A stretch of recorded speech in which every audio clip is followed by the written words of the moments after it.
Assalamu alaikum and a very good morning to you all. I'm Arshid Sharif, Senior Training and Development Executive of Civil Service Training Institute, and I would like to welcome you all to today's webinar, Visioning Maldives Leadership Dialogues. As part of the Executive Enhancement and Enrichment Program 2021 to 2023, the President's Office and the United Nations Development Program, along with the Civil Service Training Institute, will be hosting a series of high-level dialogues which will expose leaders to the latest trends in public administration, development policy, and innovation. Each session will bring together global experts and top political officials to solicit exchange and knowledge sharing on 21st century leadership to inspire and support the government of Maldives in leapfrogging into a future-proof development nation. We are proud to highlight that we've successfully held 2 webinars under this initiative, and we are immensely grateful for the response and participation by government officials in these webinars. Today, we are witnessing the 3rd policy dialogue of the Visioning Maldives Leadership Dialogues, titled as Fostering Innovation in Public Service Delivery. This webinar aims to shed some light on innovation in public service delivery to respond to the needs of citizens in efficient and innovative ways. It will also focus on how to foster collaborative innovation in these times of austerity, leverage the enablers and apt measures to tackle the challenges and increasing uncertainties and complexities of the 21st century. Before proceeding with the session, I'd like to highlight a few things to be noted by all participants of the webinar. Please note that this webinar is being recorded. All participants are also requested to rename their display names on Zoom. Please rename it to include your full name and organization. And please note that we'll be sharing a link for the feedback form once our speakers have shared their presentations. So please stay tuned and we'd love to hear from you regarding your feedback. While the session is going on, we request you to keep your microphones on mute to avoid any distractions or disruptions. However, the floor will be open for Q&A after the speaker's presentation, so you may engage through your microphones and even switch on the cameras according to your preference. Should you have any other queries, please feel free to send us a direct message through the chat box on Zoom. I'll now briefly touch upon how the webinar will proceed. We'll begin with the opening remarks by Ustaz Hussein Shameen, Prosecutor General of the Republic of Maldives. After that begins the session on fostering innovation in public service delivery. Today's session will be moderated by Mr. Enrico Gaviria, UNDP Resident Representative in the Maldives. Our speakers for the day are Ms. Milika Vedovic, Global Advisor, UNDP Strategic Innovation Unit, Mr. Rex R. Law, Head of Solutions Mapping of UNDP Philippines Accelerator Lab, and Mr. Laurie Leyburn Blackton, Visiting Fellow at the Chatham House, Associate Fellow at Institute for Public Policy Research, and a Visiting Fellow at the Global Systems Institute, University of Exeter. After the speakers' presentations, we will have a dialogue with the moderator and speakers, which will be then followed by the Q&A session. So without further ado, I'd like to request Ustaz Hussein Shameen, Prosecutor General of the Maldives, to present his opening remarks. Please. Thank you very much. UNDP Maldives Resident Representative, Mr. Enrico Gaviria, distinguished speakers and participants, Assalamu alaikum. It gives me great pleasure to welcome you all key representatives from all state bodies to this Visioning Maldives Dialogue session. This dialogue brings together members of the public service from all public service sectors, adding so much value to this dialogue. I myself hope to learn from this experience of everyone here today and hope the discussion sparks more innovation in the service we provide to the public. COVID-19 pandemic posed many challenges to the way we work. I believe it has all been very positive. Until COVID-19 restrictions, criminal justice system service delivery has always been a system-centric service. It has always centered on the system. The court scheduled hearings in a way that was convenient for the courts, not the public. The same goes to police investigation and other criminal justice activities that engaged with the public. However, COVID-19 forced the system to switch to a user-centric system, where the service providers are forced to consider the recipient or the public. For instance, courts and police are now more sensitive to the needs of the immune-challenged person to appear in court or police stations in person. We have recognized, realigned, and readjusted to the varying needs that were presented to us during the COVID-19 pandemic. As prosecutors, we used COVID-19 to our advantage, using this opportunity to transform the way we work. The Criminal Procedure Code allows Prosecutor General to appear online for pre-trial hearings.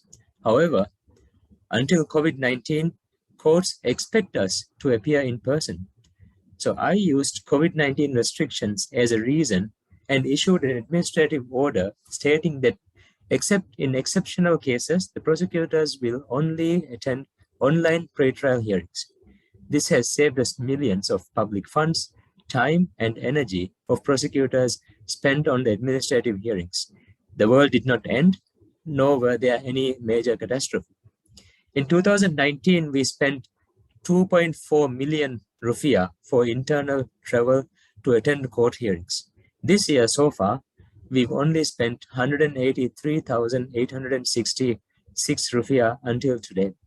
By the end of this year, we will save 2.2 million rupiah, that is compared to 2019. This is a major achievement because our success rate, which we monitor on a daily basis, remained the same or even better. I like to believe that we have become even more efficient. During COVID-19, the Prosecutor General's Office took an initiative to create an API endpoint and an interface at Criminal Court and Department of Judicial Administration to allow e-filing of criminal cases. Of course, we had to offer our technical support, and it meant that our regular work at our office had to be halted to cater for this need. But this was a priority for us.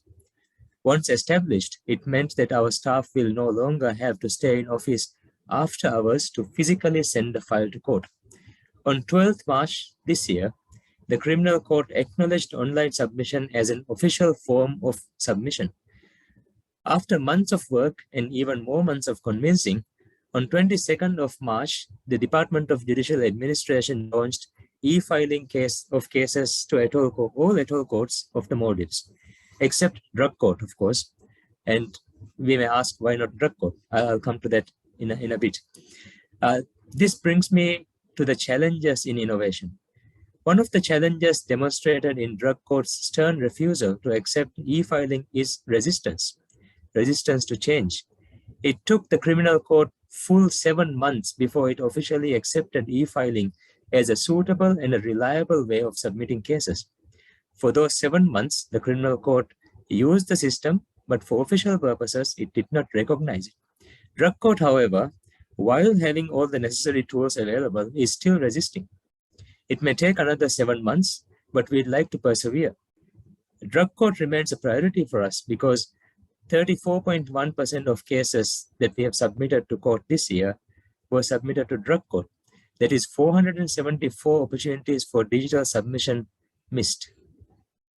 474 opportunities missed. As we move forward towards more digitalization, it is important to remind ourselves to consistently maintain the user-centricness of the system. For example, the Prosecutor General's Office Crime Records Division moved towards digital request via email. However, the citizen still is required to bring the form for signing. This defeats the purpose and is something that we are looking to transform in the near future. Finally, and most importantly, digitalization means availability of data that will feed into policy. At the PG's office, we use data extensively for all sorts of policy discussions and decisions. Any decisions at PGO must be backed with data. Number of prosecutors assigned to a specialized unit to approving annual leave for prosecutors and staff is based on data. For example, we would not approve leave for more than 5 prosecutors who work on family and child cases during the months of September or February. These are the 2 months based on data. We anticipate the child sexual offense reporting will peak during the year. We also collect and analyze data on court hearings. On average, Maldivian courts will schedule 180 to 210 hearings per day during normal months, and then there's Ramadan, where the number drops significantly up to 75% to just 30 to 50 cases or hearings per day. Now, we now plan our training and developmental work for during Ramadan. Last Ramadan, we dedicated our work for training and development of our criminal justice database, which is called Letung, which is now a fully updated criminal justice database of laws, regulations, court rulings, and other resources. You can access this database for free at www.letung.pgo.mv, which includes material that is developed with the assistance of the UNDP. Until today, the database has over 1,100 users, registered users, and have been accessed slightly over 200,000 times. And next Ramadan, we would like to source assistance from our partners to launch an offline version of the database, perhaps as a mobile application. One of the main themes at PGO is try to maintain a work-life balance, which we believe is a key for effective public service delivery. We observed that the office gets unusually busy on Thursdays and staff are unable to go back home early to enjoy the weekend. We revert to data to see why this is happening. We noticed that in 2021, 16.9% and 15.9% cases were submitted to PG's office by police on Sundays and Mondays, respectively, compared to 25.4% on Thursdays. Hence, the prosecutors get busier on Thursdays. We then requested the police to work evenly throughout the week. So far this year, 19.6 and 18.6, that is compared to 16.9 and 15.9 last year, are submitted on Sundays and Mondays. Thursday numbers slightly less, but it's still at 24.1%. It may seem inconsequential, but this goes to show that data can be used for a whole range of purposes and can enable targeted and timely responses, effective planning outcomes, and better informed strategic decision-making. We have also created a dashboard where senior management can visualize data in real time. I am away right now, but I know on Sunday, PGO received 44 letters and 29 court orders, and on Monday, we received 70 letters and 41 court orders. Not only court orders and letters, but all the data that we collect are now available at our fingertips for senior management in real time, updated every 30 minutes. There's a growing expectation from the citizens for the government to adopt effective, inclusive, and people-centric service delivery that creates public value. This calls for need-based personalized service with greater transparency, accountability, and citizen engagement in the decision-making process. As I have highlighted, innovation in service delivery backed by analysis of available data will help us enhance our work and make it even more efficient. In conclusion, I am pleased to acknowledge the work UNDP is undertaking in the innovation space as a global thought leader to guide us towards the transformation and meaningful changes we envision.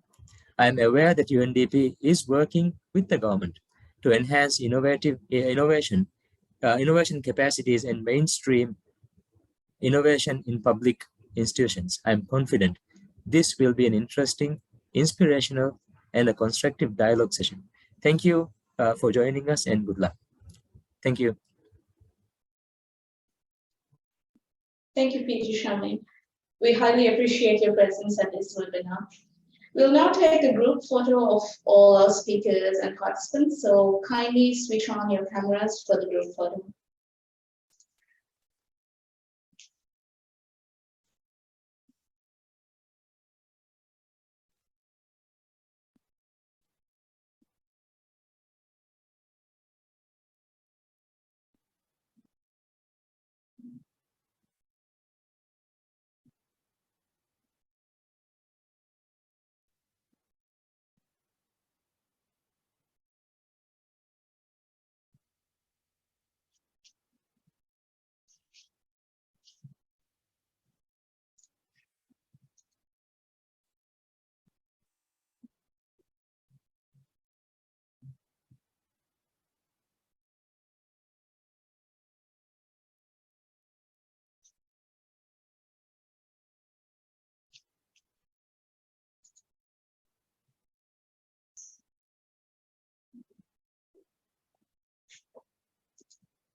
Thank you, everyone. I'll now hand over to Mr. Enrico Gavilia, UNDP Resident Representative in the Maldives, to proceed with the session. Enrico, over to you. Thank you very much, and good morning, everybody. It's first of all a belated Happy Maldives National Day. I'm very much happy to see such a generous participation. We have over 250 people online, and I saw a lot of beautiful smiles this morning, so it already made my day. And I wanted to thank, of course, Prosecutor General Hussein Shamim for the insightful remarks. You talked a lot about items we are going to touch today. One is the element of where to put the focus and attention for innovation. Has to be institution-centric or human-centric, and you touch upon that. You also talked about the when innovation is pushed upon us by moment of crisis, being this COVID or any other crisis, and I think we'll have a section on that specifically today. So I'm happy you mentioned that. You definitely touch upon the immense power of enabler of digitalization and the data, and how this is actually making better policy decision, deliver a service. But then you also mentioned something very important to me, which is, in fact, we don't do data collection just for the pleasure of counting. You do data collection for all the stories you discover behind those data, and you mentioned how that was important, especially in managing the expectation of the work-life balance in your team. So thanks a lot, and I'm just was thinking about all the data you are reaching out of all the work left home from Georgia with all these letters sent to you, and by all means, break free every now and then. Give yourself a break, because you can actually be captured in those emails much more than we normally be. But I do appreciate that, because of course, responsibility of this requires awareness of the workload back home and how to distribute that. So I appreciate that very much. Colleagues, I'm very pleased. Today we have a fantastic team. We'll introduce them briefly. But I'm glad of and pleased by our possibility to return in this high-level Visioning Maldives Policy Dialogue series. It is a series of season 1, I would say. You have a 2021-2023 as a time frame. So we are in a third episode of this with you. And the participation has always been overwhelming and very generous from your side. And of course, I would like to thank very much the work that we have been doing with the President Office on this, with the Civil Service Training Institute. I think this is a key element of offer from our side, trying to carve time out of our busy days to think about things, right? And I think it's important. We had a session on foresight, looking at the futures and how this can actually support the anticipation of the decision of governance. And I think it's has been a very interesting session. Everybody in the feedback forms were pleased by it. So thanks for that. We had one dedicated full couple of hours in the second episode of this first series on the data for policy making. But today we wanted to move a bit further down the line on what is out there on the world, and we have colleagues from several backgrounds. And it's all about the understanding that increased complexities of the world emerge in a way that at times are not singular point of pressure or crises which are unilaterally coming from a specific line of pressure point. Right, we being this COVID-related, health-related, climate change, advancement, or situation of crisis that we're facing right now in some part of the world because of conflicts and everything else. The solicitation for us in order to be able to respond to these situations is always a compound set of risk and a compound set of pressure points that as a central administration and the government, we need somehow to be able to respond. What has changed in the last couple of, I would say from COVID onwards, has been that the expectation put on government to be able to lead the way we do manage a much more complex, and the awareness of a much more complex problem is much higher than what it used to be in the economics and policy theories back in the 80s, I would say, where basically everything was left to the private kind of setup and private capital in a way to find the balance itself. Now, what we are finding out, in fact, that the world is very much unbalanced. There are pockets of poverty which are persistent and recalcitrant. We do have situations in which innovations and way of dealing with these issues is dealt much better outside the institution and outside the private space at the local level, and we will have a session on that. And overall, I think the request from wider public for government to be able to leapfrog or at least progress at a sustained pace with innovative approach to resolve issues of concerns and day-to-day hurdles, I think is much more strong than it used to be a couple of decades ago. So there is a responsibility of the wider civil service at all levels, not only at the leadership, but at all levels of the public administration, to actually find a way to perfect the public machinery in a way that it also explores element of new way of doing business or new way to engage with the wider public and the needs of people. And that's why we're having today an innovation discussion and try to see to brainstorm on that. So let me therefore start our dialogue. We have our first, we have 3 speakers. They've been already introduced. So I will plunge into one by one, and I will give a bit of an introduction at the moment of speaking, if it's possible. So we have Milica Begovic, which is a fantastic resource of UNDP in our headquarters in New York, but she's the global advisor of UNDP Strategic Innovation Unit, who works with government and other partners to enhance capabilities for navigating uncertainty. She's one of those that is there for us to leverage assets around the globe to create public value, generate new policy options on wicked issues, and continue to adapt in the face of increasing systemic challenges. So I would thank you, Mili, for finding the time in an early morning. Thinking Istanbul? Yes. I got it. Yeah, she's moving a lot, so at least I got that right. So I would basically give you the floor on this first session, and we're all very happy to have you here with us. Thank you so much. Super. Thank you, Enrico, and thank you, General Prosecutor. Really pleased to be here with you guys, and excited about the conversation, both hearing from other speakers, but also having a bit of a conversation with, 250 plus colleagues on the call. So maybe we can start with a bit of a question over to you guys. What you see on the screen is 3 different heartbeats. Heartbeat A, B, and C. Which is the heartbeat of a healthy heart? You can just put in the chat, A, B, or C. Which one represents, and if there are any health professionals, please refrain from answering. You will definitely know. Any runners, you will definitely know. So let's see. B, C, C, B, C, B, okay.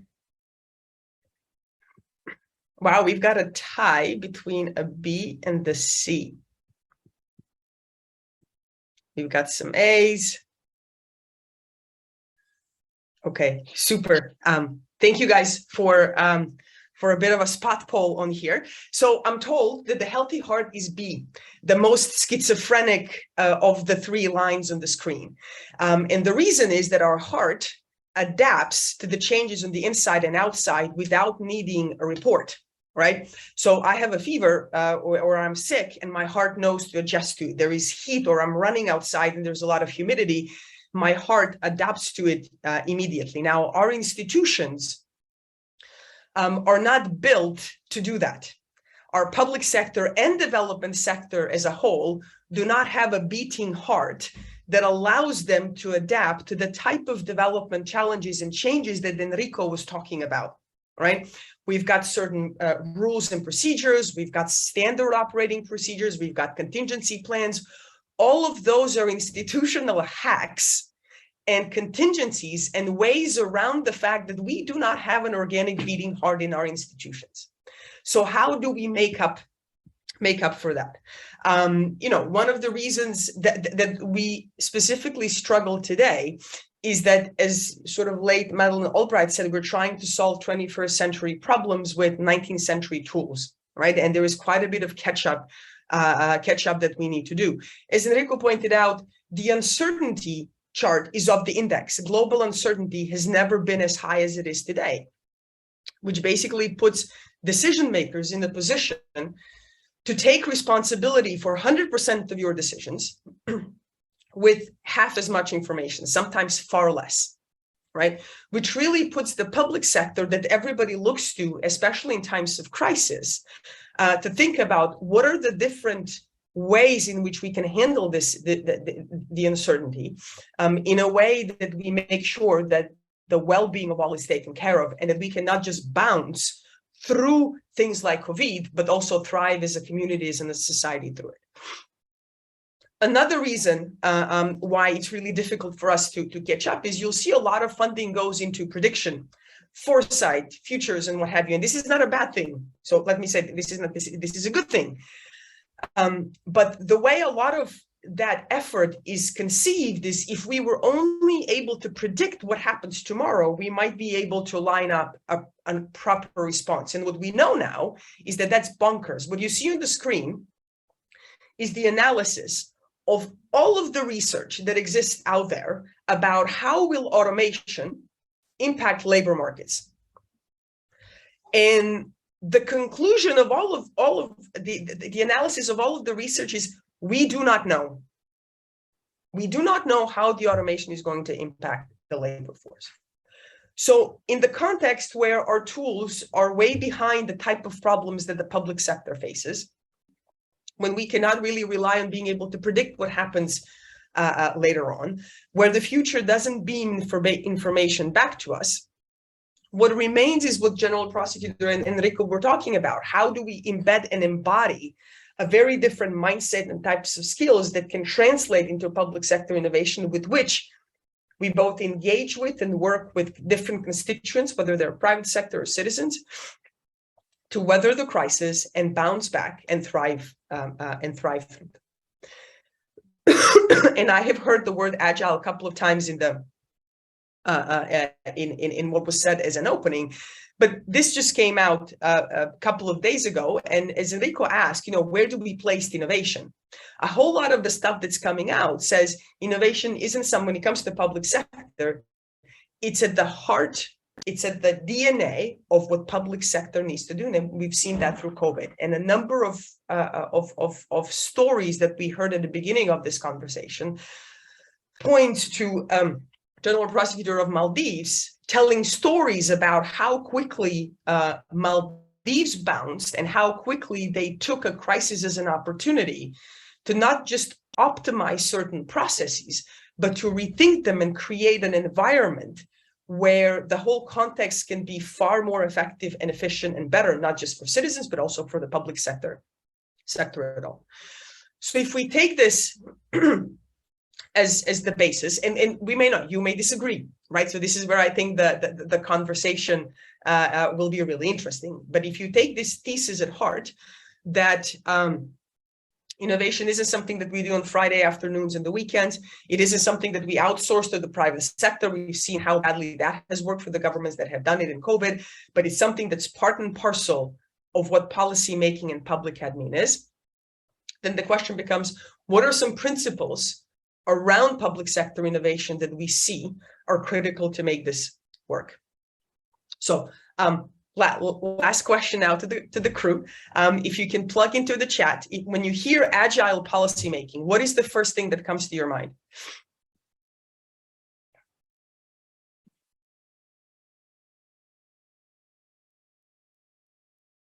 Resilience, good one. That's a really good one. Mohammed, in the few talks that I've had, I've never had anyone say resilience. Flexibility. Flexibility, interesting, okay. What else?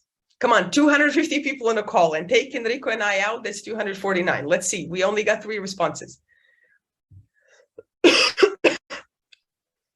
Flexibility, flexibility. Who else? Realistic. Good one. Quick. Responsive. Quick response. While we're getting, keep plugging your answers. Dr. Abdul, I don't know if it's possible for you to unmute. I would be curious to know, what do you mean by realistic?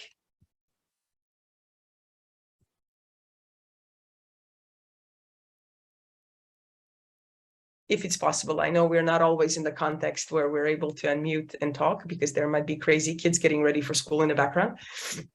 Can you hear me? Yes, I can hear you very well. What did you mean by that? Yeah.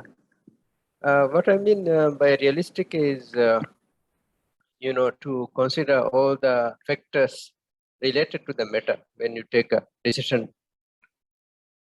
Sometimes when many people, when they make a decision, their thinking is very narrow. I think their thinking should be in a way that they should show that they see the big picture in whatever decision they make, and don't generalize the decision they make. It happens a lot. People take a ready-made decisions that they have been taken for many years, that red tape and those things. They shouldn't act like that. They should be realistic and calculated and responsive to the need of the matter when they make a decision. Yeah, that's excellent. Thank you very much for unmuting and speaking. And thank you, colleagues.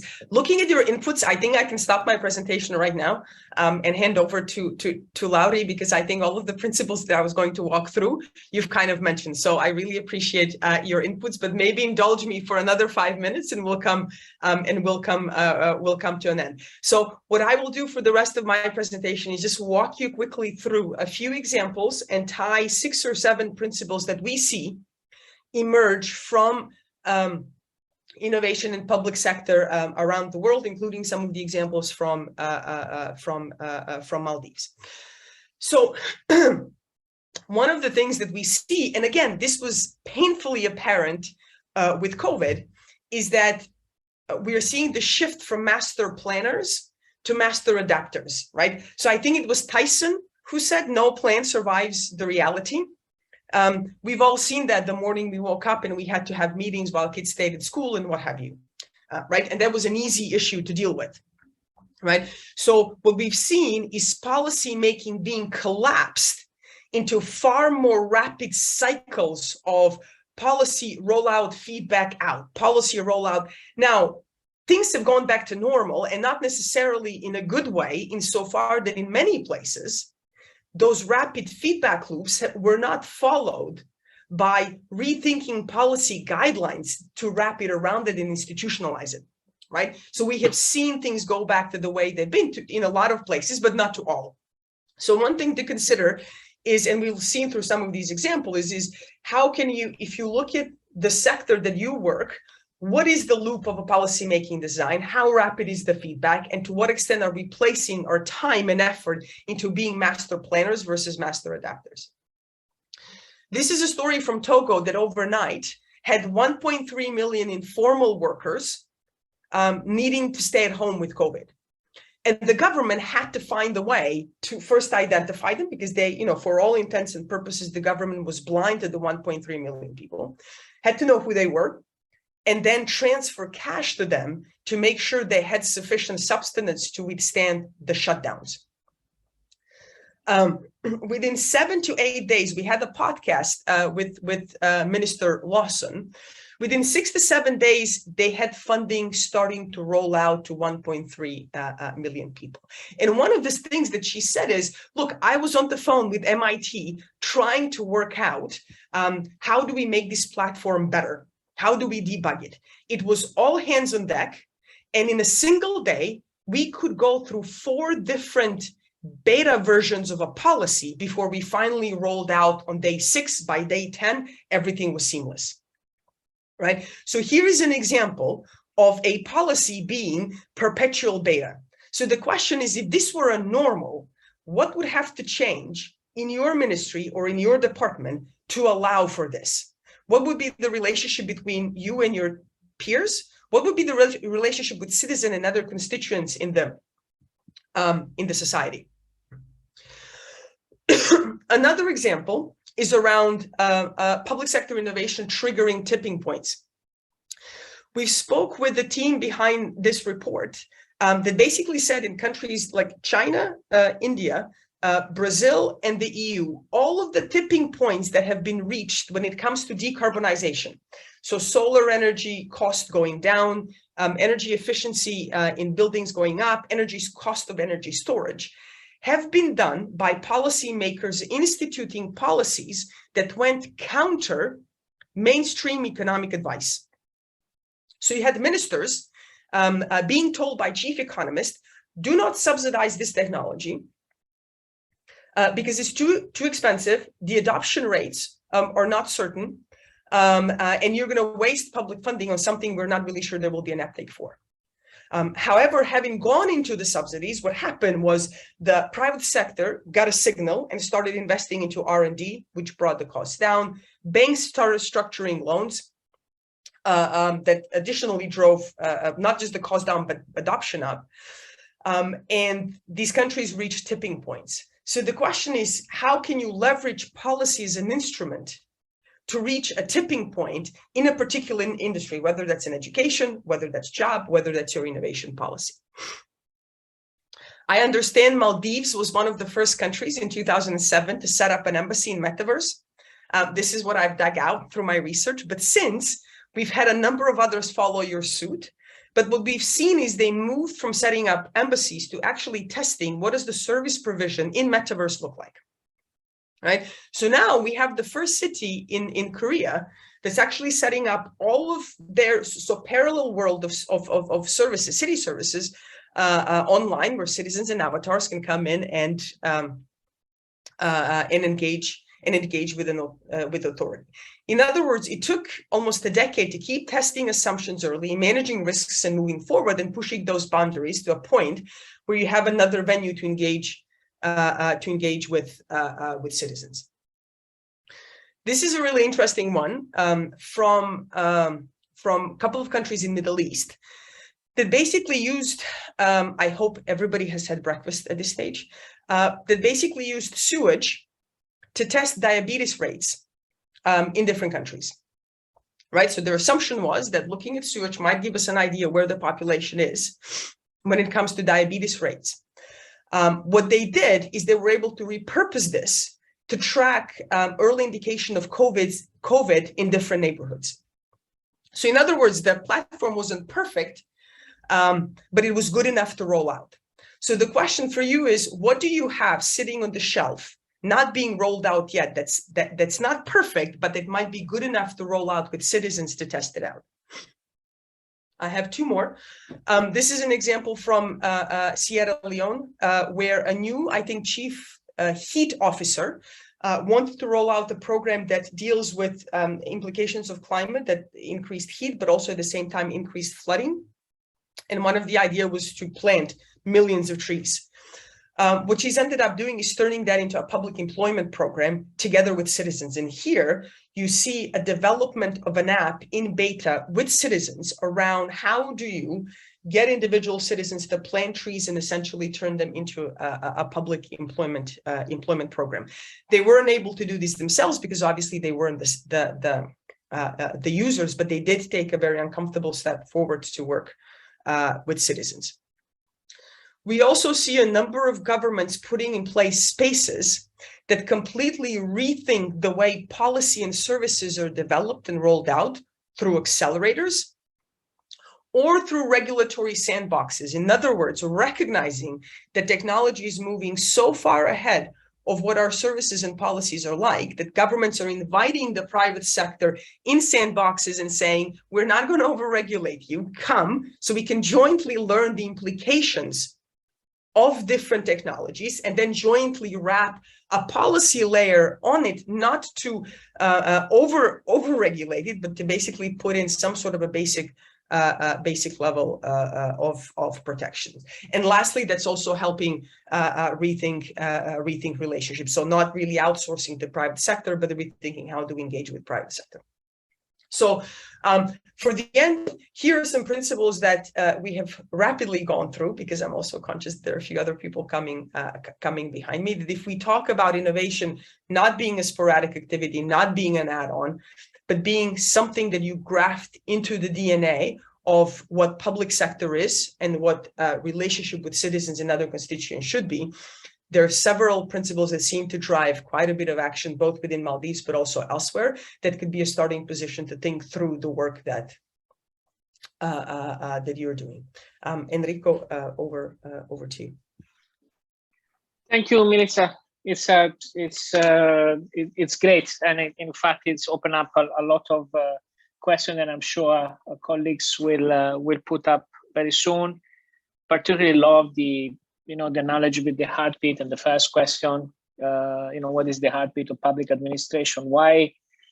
Of course, I missed the answer completely from my side, but there is also heart in public administration that is very caring about the mandate that people have, right? So on top of the beat, and I think that's where the frustration of time comes, when we're supposed to be very agile on the way we do things, and in fact, the heart proves us and pushes us to care about the public service that we are all invested to.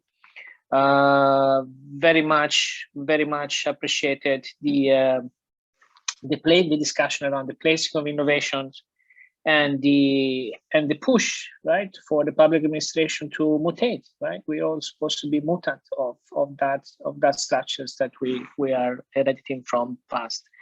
So, and I need to talk to the President Office on how I could have possibly missed the ambassador of the metaverse. I need to find a way to get into a shake of hands, even if it's virtual. But let me then move on with our next colleagues. We have Laurie LeBorn Langton, is a visiting fellow of Chatham House and leads the Code 2040 project, which explores how future leaders can raise to the challenge of realizing a more sustainable, equitable, and resilient world as the consequence of environmental crisis and as the consequence of environmental crisis become much more severe. Laurie is also an associate fellow of the Institute of Public Policy Research and visiting fellow of the Global System Institute of the University of Exeter. And welcome to you, Laurie. Much appreciate your time. The floor is yours. Thank you. Thank you very much, Enrico. Thanks, colleagues, and it's very good to be with you this morning. I'm just going to share my screen, put my slides up here. I want to talk to you about how the types of innovation that we've just heard formally there will have to occur in a context of an increasingly destabilizing world as the environmental crisis continues to get worse and the effects increasingly bring themselves to bear. I'd like to start us off with an image that we can have in our minds. I think over the last number of decades, a lot of the framing on the environmental crisis has been akin to us being on a ship with a storm looming on the horizon. And many of the policies that are being proposed, the way that they're framed politically and so on, are essentially saying, look, there is still time for us to change course and we will manage to navigate round the storm. And I do not need to be telling anyone in the Maldives that we didn't globally change that course and we are heading increasingly into this metaphorical and in many ways literal storm.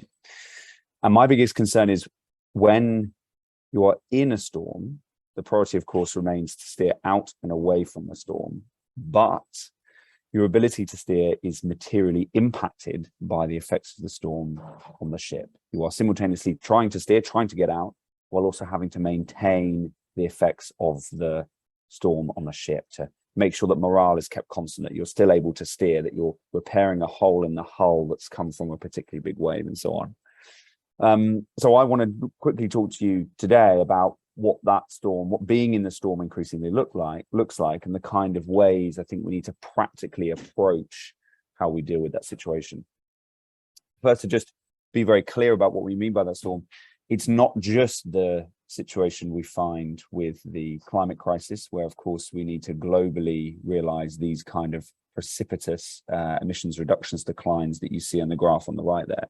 We also need to, of course, handle the other environmental problems that encompass the overall environmental crisis, like for example, here on the left, the exponential increase in extinction rates over the last few hundred years, and in particular over the last 70 years, they add up to create an overall environmental crisis, expressed here with the so-called planetary boundaries framework, which, for those of you that have not seen it, it gives an idea of how we are globally changing environmental systems and pushing them beyond safe operating spaces. That just doesn't mean that there are non-climate threats derived from biodiversity loss or changes to the big fertility systems in the world, but that those threats also interact with each other to create threats, emergent threats that themselves result from an interaction with biodiversity loss over here, soil degradation over here, and the climate crisis over there. Now, from at least a policy perspective, in countries like the UK, US, and so on, we often talk about the risks that result from the situation in terms of largely a couple of risks. You have your physical risks, the risk to lives and livelihoods, the infrastructure from physical impacts like increasingly severe and frequent storms, as well as those transition risks, which are the result of companies, governments, societies being out of step with the imperative on the transition, like a company that is increasing its financial risks because it's still invested in fossil fuels and will therefore be highly exposed to potential shifts in fossil fuel markets like we're seeing now, or reputationally out of sync with what citizens and voters want.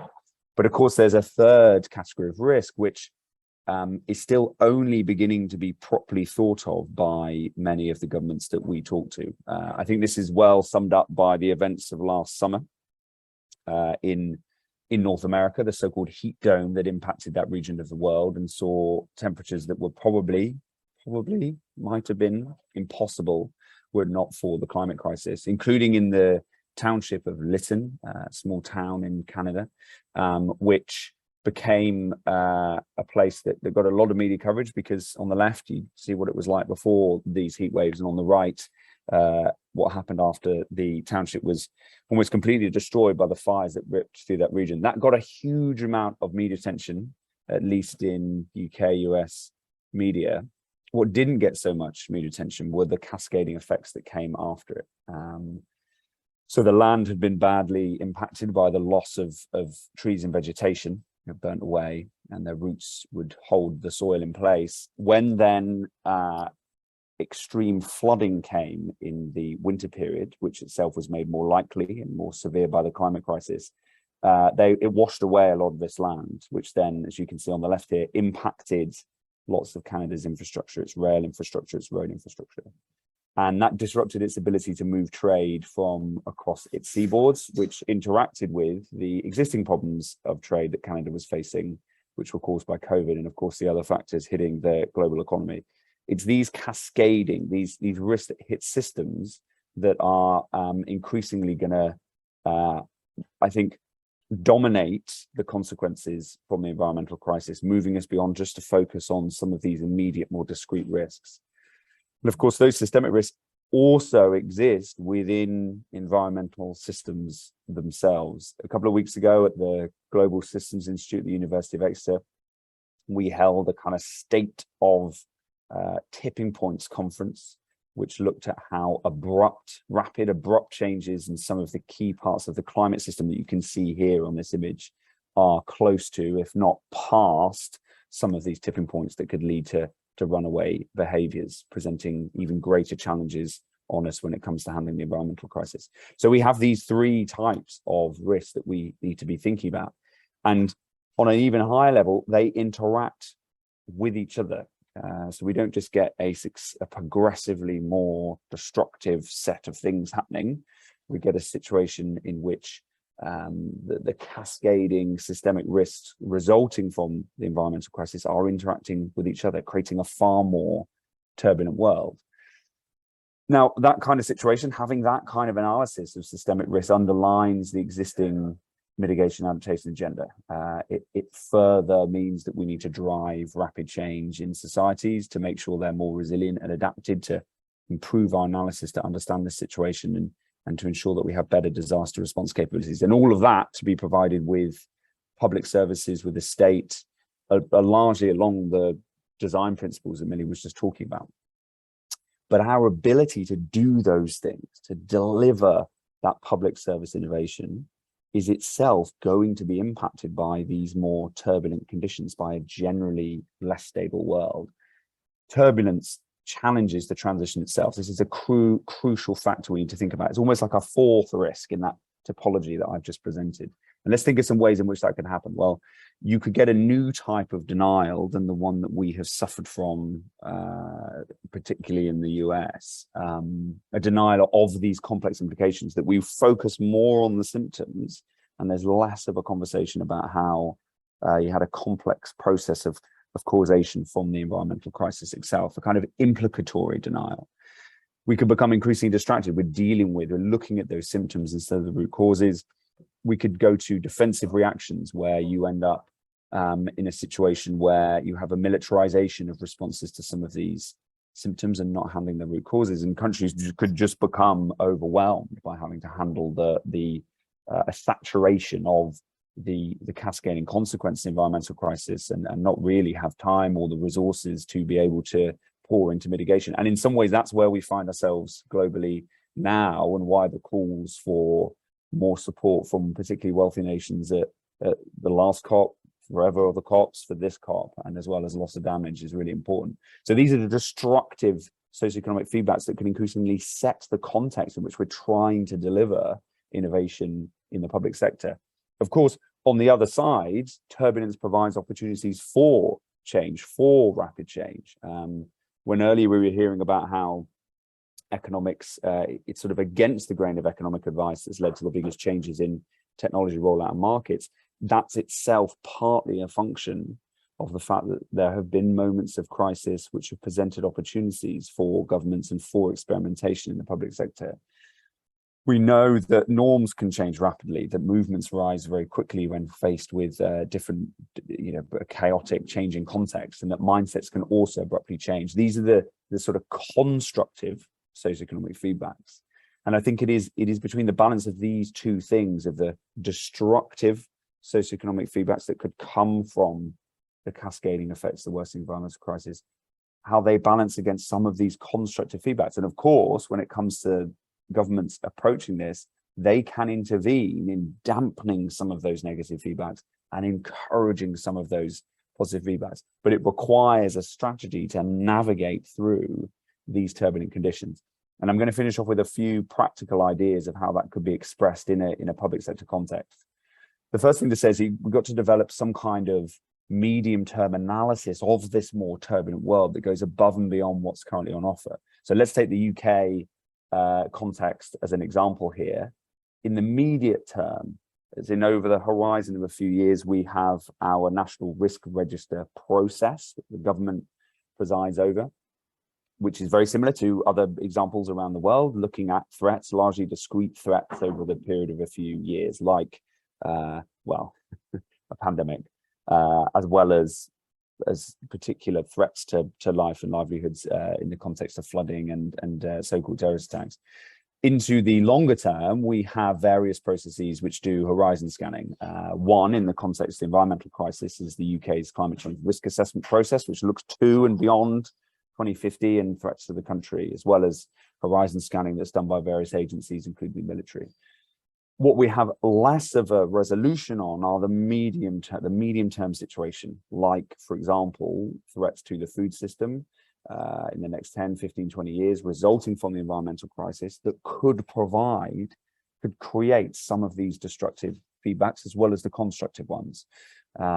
So we need that kind of medium-term horizon risk planning that can educate our strategies to achieve the types of change that we know that we've been talking about for a very long time when it comes to the environmental transition, to understand the strategic context in which those things will be happening, in which we will have to deliver more rapid change in societies. At Chatham House, there's a lot of work goes into mapping through expert elicitation processes, the kind of cascades that could create that less stable world. We need to increasingly look at taking those cascading risk analyses and then mapping the types of cascading threats that come from a less stable world for the transition. And this can be done using similar techniques like the Delphi method, which takes large groups of expertise and manages to whittle down into a consensus opinion. One of the feedbacks we might identify, and one that's often invoked in countries like the UK and US, is that more instability creates more room for a reactionary kind of eco-nativist protectionist politics, which begins to focus on adaptation over mitigation, which itself drives one of these negative feedbacks. By mapping these types of feedbacks, by actually doing the work to identify them, we can then start to look at how we can make intervention points. And one of the intervention points we have to make, of course, is ensuring that younger generations, those who are emerging now as leaders, I personally am at the beginning of my 30s and acutely aware that it will be my generation who are in positions of increasing senior leadership in and out of governments over the next couple of decades. This is where Cohort 2040 is largely focused, a project that I'm leading partly with Chatham House, which looks at that emerging leadership of younger generations, these huge challenges that we described here, and tries to think what mid-career leadership development we can provide to that generation.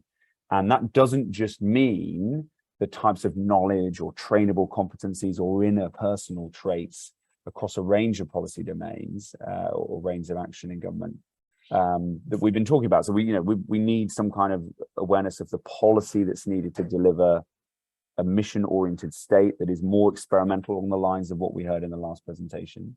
We need to be very nimble at building coalitions between those who are more sheltered on the front line of this instability, both within and between countries, and also to have the type of intellectual flexibility ourselves to be able to understand and act on complex systems, to have the type of innovation that we saw in the last presentation. But for me, that's leadership +1.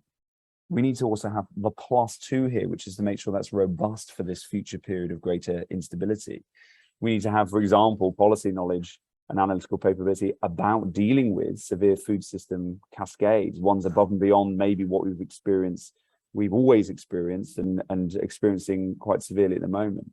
To have the ability to have been trained to speak to increasingly fearful populations who are under stress, to overcome defensive reactions from those populations, a taste of which we might have got in the context of COVID. And we need to build some of that capability within ourselves where we're able to help organize and encourage the type of communitarian responses that we saw in the context of COVID.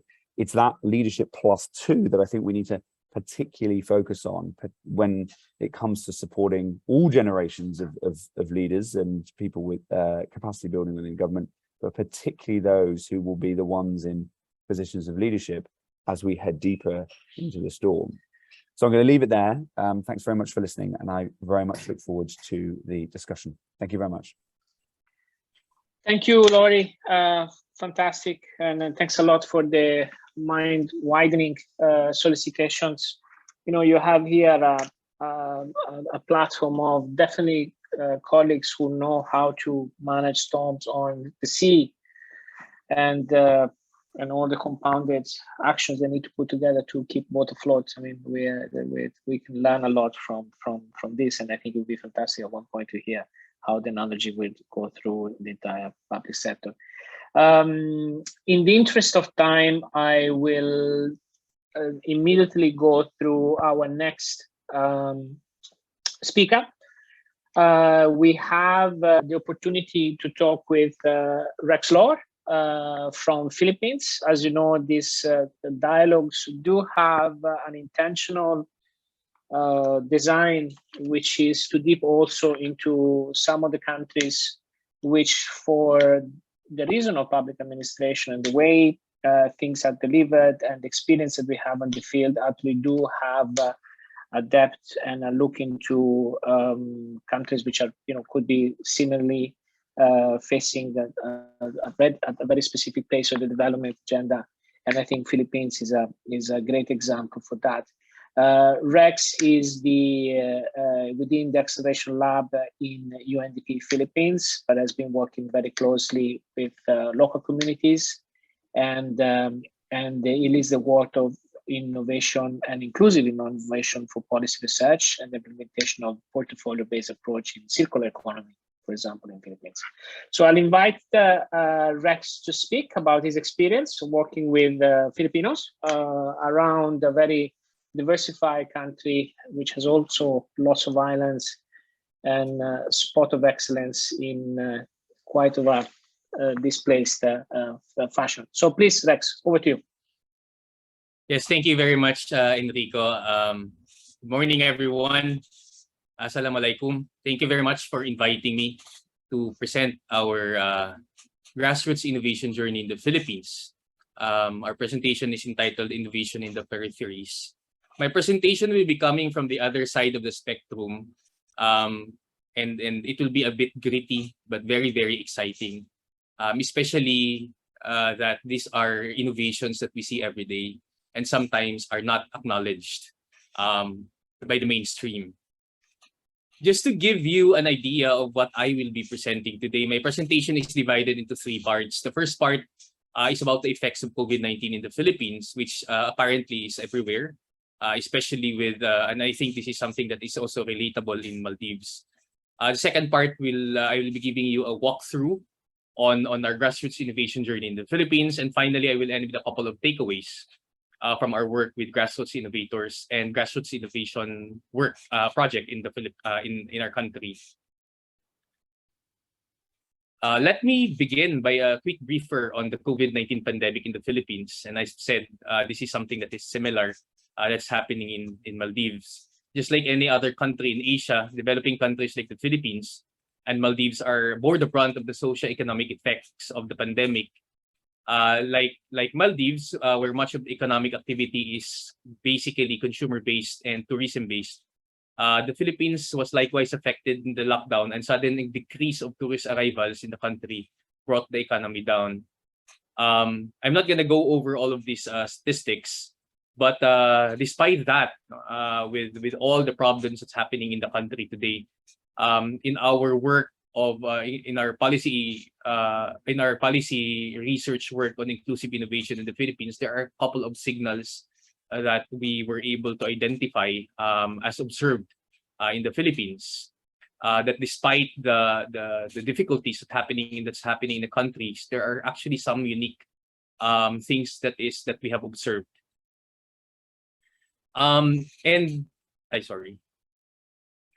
And we observed that local governments, private businesses, as well as ordinary citizens have somehow innovated and provided solutions despite the constraints of the lockdown.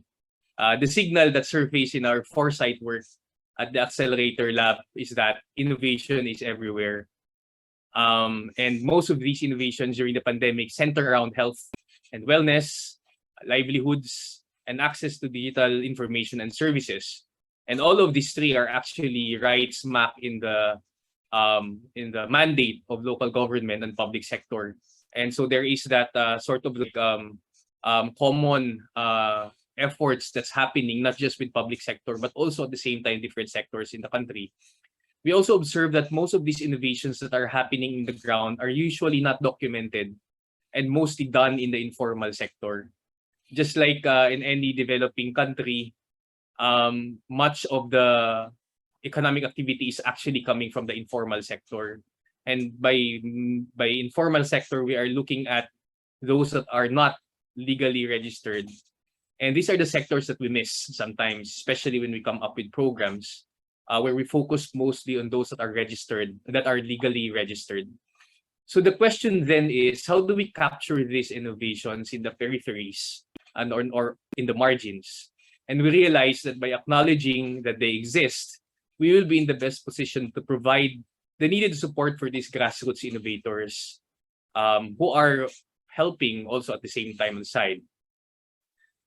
The pandemic also provided us with the best time to incubate a program that we have been supporting in the Philippines. This started out as a very, very small nascent program in southern Philippines, not even in Metro Manila, but in the southern Philippines. And we provided support for them to be able to push for the national implementation of this type of program. We call this the Grassroots Innovation for Inclusive Development. And this is primarily headed and led by the Department of Science and Technology, together with the local government partners where they exist.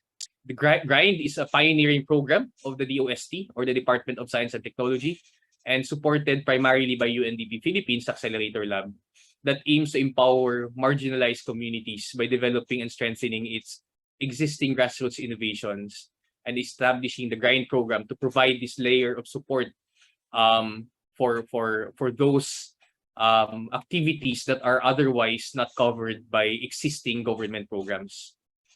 The framework for this actually focuses on four. First one is learning, and by learning we look at the methodology of Salik Lakbay, which I will explain a little bit shortly, to identify grassroots innovations in the communities. The second one is to leverage the support of grassroots innovations through incubation and providing support for them to be able to flourish. And the third is legitimizing by institutionalizing the GI ecosystem, because most of these grassroots innovators are not really covered or are not within the horizon of public sector. And the fourth one is linking, establishing and fostering the ecosystem of support. And when we talk about ecosystem, we call this the pentahelix sectors that can support grassroots innovation, that includes civil society, industry, academia, and media. And at the center of it all is government. And it's very important also at the same time that public sector is providing this type of support to this small informal people and citizens who are looking for ways to improve themselves on the side. For the UNDP, the GRIND program component is actually supported by UNDP through capacity building, especially on the Salik Lakbay solutions mapping methodology that we use. The second is technical support and advice on the national implementation of the GRIND program. The third is co-developing the grassroots innovation database, which is currently being developed and supported with the help and resources of UNDP. And the idea is that we need to be able to map all of these grassroots innovations that is happening.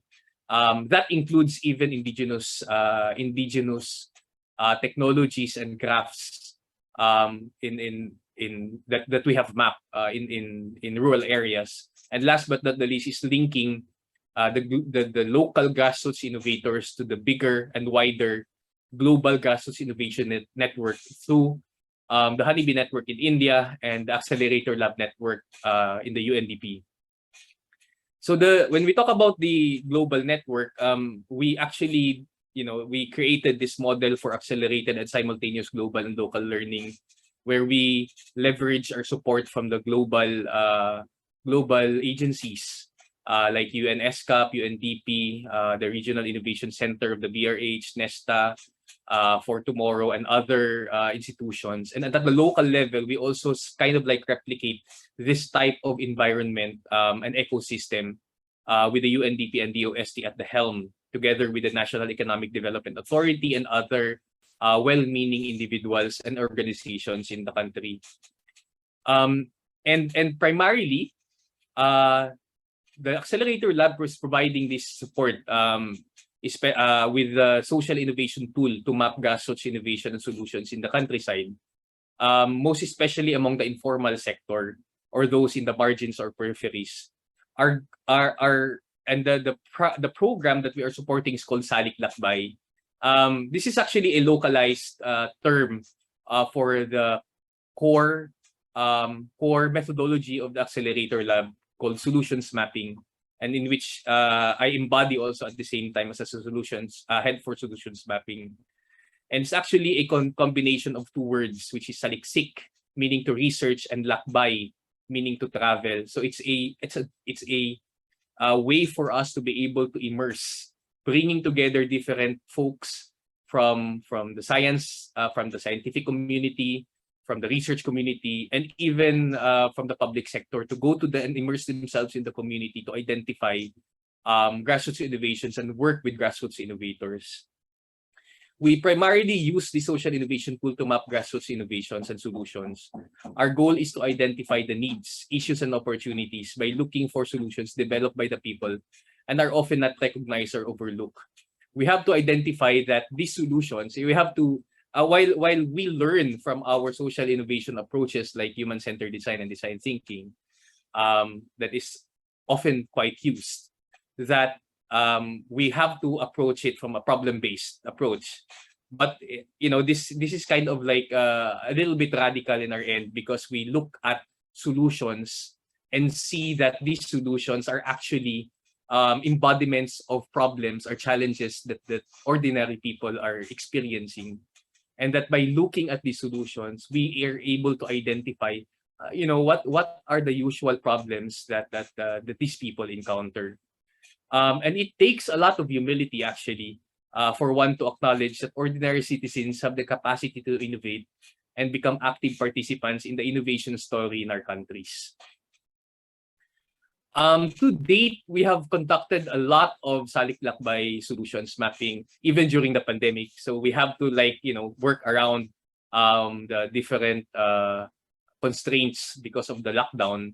And we have trained around 200 plus trainers who are providing support in the countryside. We have built a database of around 259 grassroots innovations, and 25% of which are already being supported by the Department of Science and Technology. We are looking at the GRIND program, the Grassroots Innovation for Inclusive Development program, as a service now, a service offering not just to bilateral and multilateral agencies like the UNDP, but also at the same time to other local government units and agencies when they want to identify grassroots innovations and providing support to them by funding the GRIND program. And in our search for grassroots innovations, these are the common solutions that we find. And the categories involved are looking at public service delivery, sustainable livelihoods, nature-based solutions, indigenous crafts and technologies, ethnobotanicals, and heirloom recipes.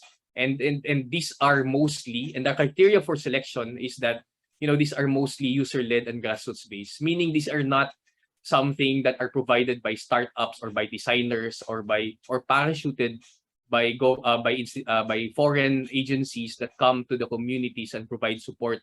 These are really those that are primarily being proposed and implemented by grassroots innovators.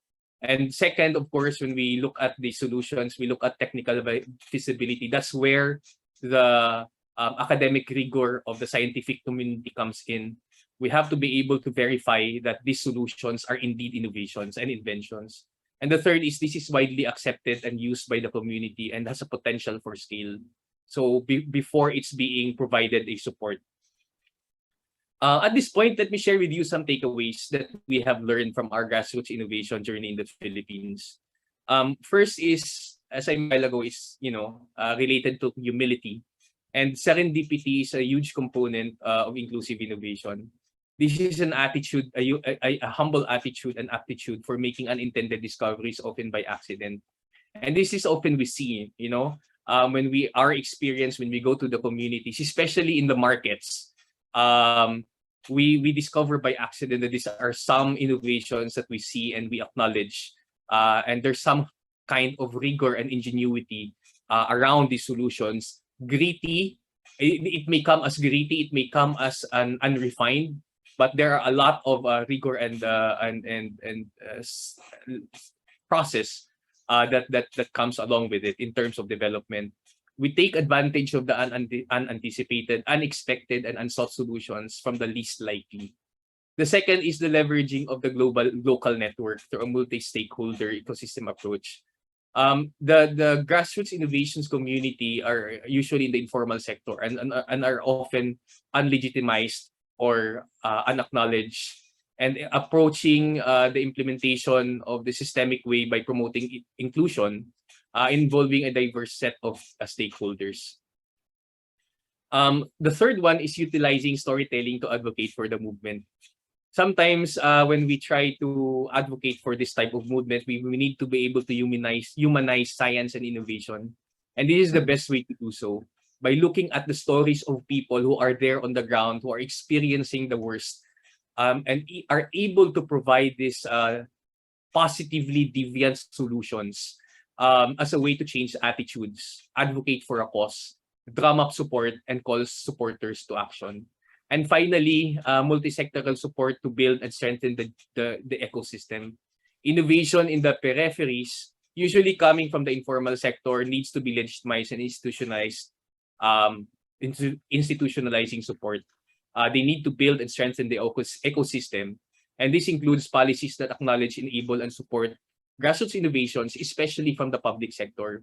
We need to be able to acknowledge them for us to be able to provide support. Sometimes the programs that we come up with almost often look at those that are already in the formal sector or who are already being provided support. And by acknowledging these, yes, we are able to do so. All right, so that's it on my end. Thank you very much. Thank you, Rex. Thank you, Rex. I appreciate it very much. And I just, I see there is a nice quote there. You can leave it up there so colleagues can actually have a look.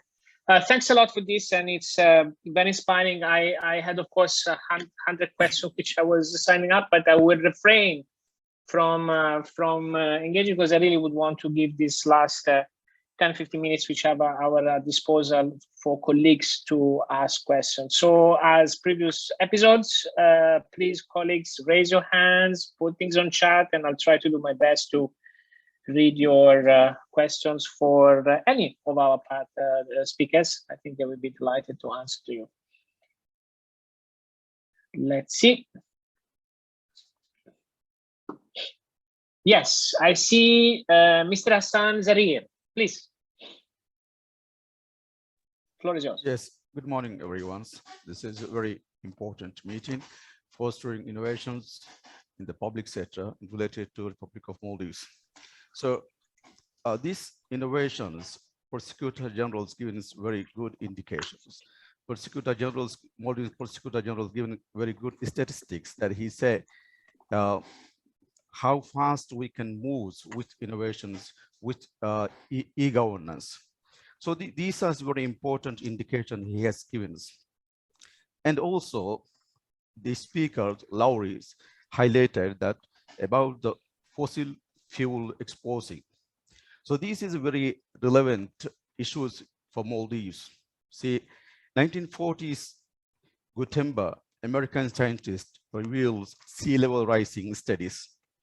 So after many years, it turned into belief. It's a reality. Now, very recently, scientific community has highlighted that world most 5 beautiful countries could disappear, including Maldives, within next 60 years. So it is very red alarming for this vulnerable country. And we are very concerned about this, how UNDP plays our roles to educating the peoples in the field of this. Thank you. Thank you very much for that. Very, very good question and thought, and grounded in the challenge that of course Maldives is facing with the climate crisis and not a climate change kind of agenda, right? I mean, the crisis is here and we feel it every day. And just a couple of weeks ago, it was pouring a lot of water everywhere, and we felt it on our own knees. Let me see if there is any other questions, and then I'll give a colleague who wish to answer your one. Let me see. I'm searching from hands or messages. Okay, Don, maybe we can reply. Maybe Laurie first, if you feel appropriate. I think that was on the climate crisis and very much in the realm of your presentation. Thank you, Enrico, and thank you very much for the question. I think that the thing I would say is that we're only really starting to go up the curve of the destabilizing impacts of the environmental crisis. They are very severe across the world. We just have to look at the situation in Pakistan to see how severe things are at this stage. And in many ways, they're more severe than we anticipated at current levels of global temperature rise. But the types of dynamics that we will see in the coming decades will be even more severe, and in many ways much different, more complex, more systemic than the ones that we've seen so far, ones that will have an even greater bearing than we've seen so far on, I would say, international politics and the diplomatic situation. So to make that very explicit, moving from an era in which we're having more progressively worse discrete shocks into the type of turbulent world that I was describing. Now, for me, what that does is we have to think about the potential threats and opportunities to the agenda, say, that countries like the Maldives are bringing to international fora that could result from that less stable situation. And they are both threats and opportunities there, you know. So basically the fight against the kind of outcome that we've just heard there, where the Maldives is faced with an existential threat, the process of trying to push change with partners at multilateral level, international level, that process will itself begin to shift as we see this greater destabilization from the environmental crisis. Anticipating, being ready and able to properly act with agility in those moments is a key challenge, I think, for people now. Thank you, Laurie. And let me, as I'm not detecting a specific question, I just wanted to follow up very quickly with Milica on this issue of challenge. If you had to pick one challenge that you feel is there for public sector as a whole to pick on, why are we so attached to innovation? Why we're not on top of the game on that? That's a really good question. I think what we see is that a lot of times when the resistance comes, innovation is packaged as learning that happens outside the work. So even in a way that the workshops are designed, you have to leave your office and go someplace else. And then when you finish that learning thing, you come back to your office to do real work, right? So I think there is a bit of a mindset there. And the cases where we've had success, or where we've seen public sector. So first of all, there was a recognition that public sector, there was a colleague of mine who said we should be recognizing public, what did he call them? Public sector. He had a really, really kind of cool word for entrepreneurs in public sector who are kind of breaking through the red tape all the time. It just doesn't get celebrated and doesn't get mentioned, right? The cases that I've seen that really work in terms of breaking that resistance is when the learning, so to speak, has become a part of a day-to-day, when it gets embedded into the work that they do. So in Thailand right now, there is a program on systems and portfolios being rolled out at the National Commission for Economic and Social Affairs. It's a 16-week program, 3 hours a week, but the topic is a priority policy issue that the president's office picked.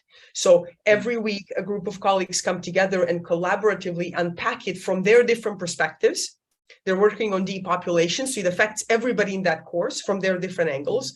There is continuity, and it is a part of work. So they all had to sign a compact with their bosses about, these 3 hours of session and 3 hours of independent work that I'm doing. I'm not going to be doing some other things, right? So sort of recognize, yeah. Milica, no, thanks a lot. And, it's such a strong call for making sure that this is not just an after hours kind of discussion, right?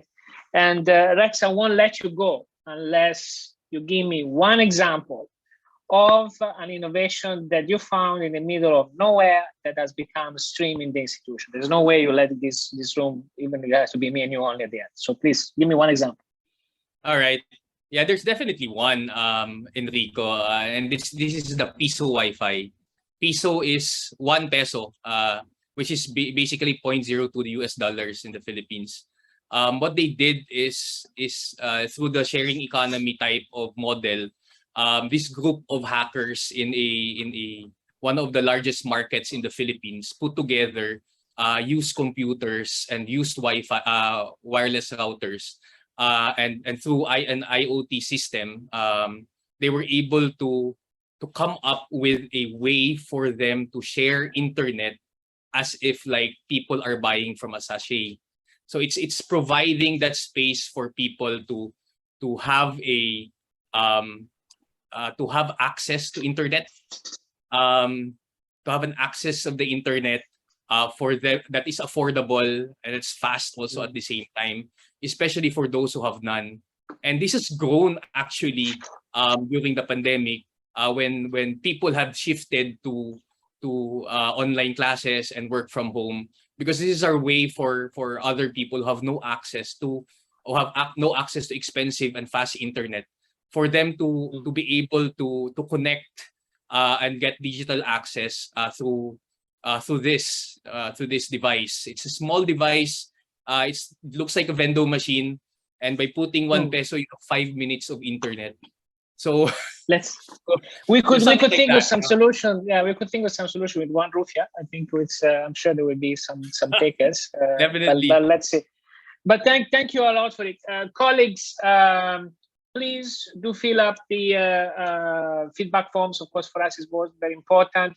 We are working very hard in the President Office to see if we can do one face-to-face of this at one point, and we need to find a venue for 200 plus people. But today, the subject matter has been one of those, we are always confronted with. There's always somebody in the room say, oh, we should innovate, we should push our boundaries forward, we should look at things in a different way. And in fact, now in a couple of minutes, you're going back to your normal work, and I hope we left some seeds of thought in which even the smallest thing that you would do every day, right, in your current work, if you find the space and to push on some of the solutions that you may have actually thought from your desk, I think that would be a fantastic outcome of this. We had 3 different angles, and this was on purposely done, right? It was, from one side, we had Millicent, and of course, with the experience of the wider Global Innovation Network, basically on the call of how we're going to